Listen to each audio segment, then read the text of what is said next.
What is up, college football fans? What is up, Clemson Tiger fans? Happy Wednesday to everybody. The Portal King, Dabo Swinney, at it again. That's right. So the news broke just, I don't know, about an hour ago or so. Clemson picks up yet another portal player, Jeremiah Alexander, edge rusher / linebacker out of Alabama. This makes not one, not two, but three portal players in the past 3 weeks Clemson has got commits from. Alexander visited Clemson yesterday, I think, and committed today. So that makes three portal players for Dabo Swinney. And this video is not so much about Jeremiah Alexander or the other two guys that they got out of the portal this year. It's more about you. And when I say you, I mean all the people that have been downing Dabo. And look, you can put me in that category too. I'm not out here scot-free about how he hates the portal, refuses to use the portal. He's got his head stuck in the sand. Clemson's going downhill. Dabo's a dinosaur. Clemson's done. Blah, blah, blah, blah, blah. Nobody really listened to what Dabo said. So after last season, there was, I think, 3 or 4 schools in the entire nation that did not take a single portal player. Army, Navy, Air Force, and Clemson.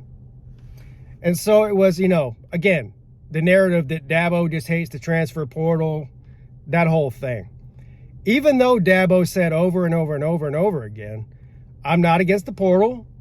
We reevaluate our roster each year, and we make decisions on how aggressive or not aggressive we're going to be in the transfer portal based on our current roster. Well, a lot of people said that was, BS. He's just making excuses for why he didn't get a transfer player. Last year, they did offer a couple of guys. We lost. I know we lost an offensive lineman to Georgia Tech. I think we offered another guy and didn't get him. But so he was dabbling in the transfer portal last year, but didn't get didn't land one. Well, this year, based on the people who are leaving, there weren't a lot. I mean, Clemson's returning a lot of starters, both on offense and defense. But we did have some guys transfer out. We had Troy Stellato transfer out. Looks like he might be, well, or at least from what I'm hearing. I don't know where he'll land. I know West Virginia's interested in him, wide receiver. We had, after we signed the edge rusher from Purdue a couple of weeks ago, we had a decommit at defensive line. And so he's sort of plugging and playing as he goes. But the narrative about Dabo not using the transfer portal is now a dead narrative. I mean, he's got 3 in the past 3 weeks, and we're not talking about a bunch of scrubs here.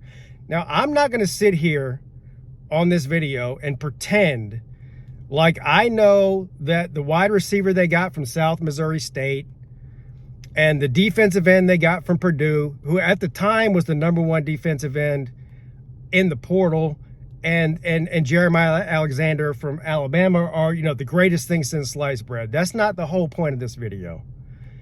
The point is, Dabo's doing what he has to do to fill out a roster. The recruiting class in this last season was the worst recruiting class on paper under Dabo. I mean, they signed, 12 players or something? So there was obvious holes in the roster when you have guys leaving. Now, the saving grace is there's a lot of guys coming back. So there's not a whole lot of plugs to fill in that roster. But what he's doing in the portal is creating what we have been missing for the past couple of seasons at certain positions, and that is creating depth. And that really, outside of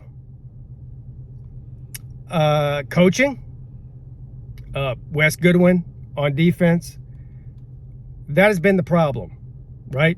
Wes Goodwin, the writing was on the wall for anybody who really pays attention to Clemson the way that I do, and a lot of other, hardcore Clemson fans do, the problem was not talent on the Clemson defense. It was pretty obvious it was depth and coaching. So what he's doing now is what any great coach would do, is he's creating depth and he's making a change at defensive coordinator. And maybe some other positions on the defense. We don't really know. All we really know at this point on the defensive staff is that Wes Goodwin's no longer going to be defensive coordinator. There might be other changes there. There might be guys leaving on their own. I don't know about being fired. So I'm still waiting. I mean, here we are. I know they just made it like official that Wes Goodwin was no longer with the team a couple of days ago. We all knew, as soon as the season ended, really, I knew before that, just based on a hunch and some of the things I was hearing from some people that were closer to the program, that Wes Goodwin was definitely on his way out. We're going all the way back before the South Carolina game. The writing was on the wall with Wes Goodwin probably about week 6 or week 7. And that played out through fruition throughout the end of the season, and of course in the playoff game against Texas. So Dabo, I don't know. Look, I have no idea. I'm not going to pretend to know if this was internal pressure from Graham Neff, the athletic director at Clemson, the boosters at Clemson, or a combination of both, or if Dabo is just being 100% truthful when he says we're going to reevaluate every year and make our decisions on that.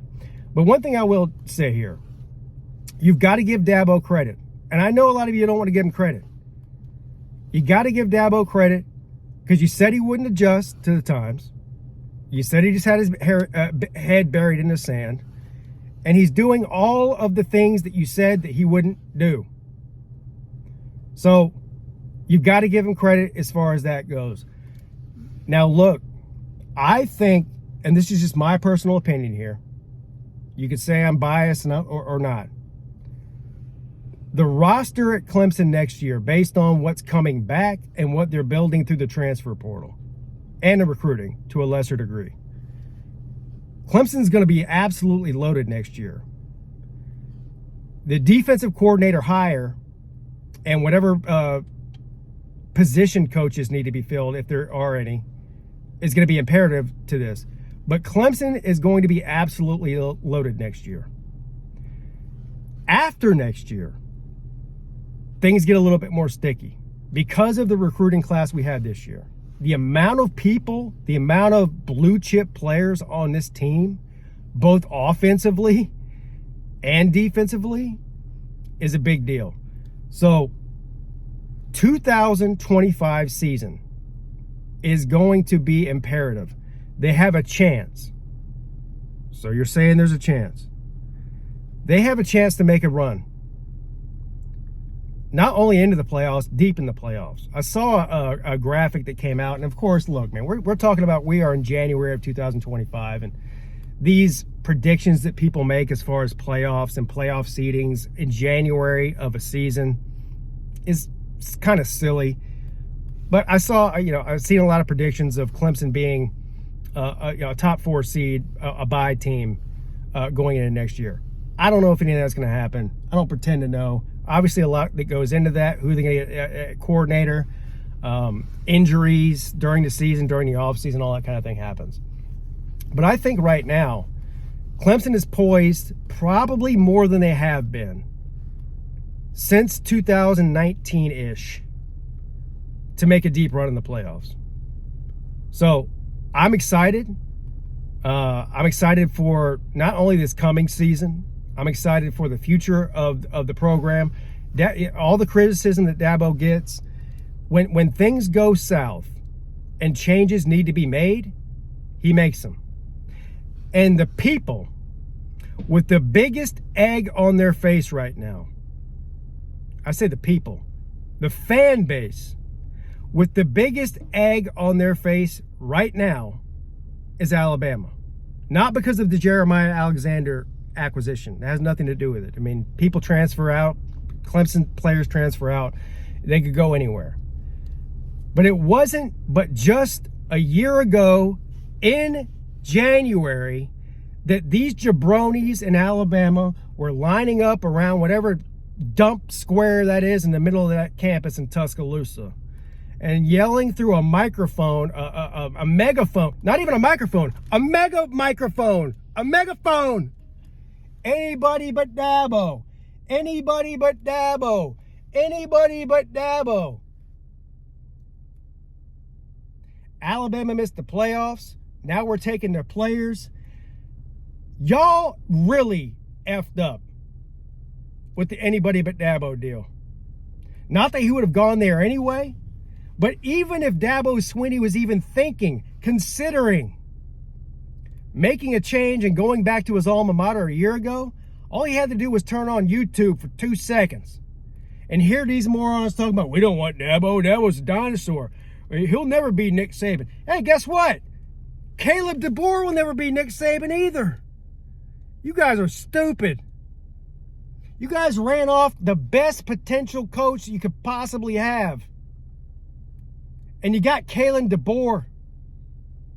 Suck on that for a minute.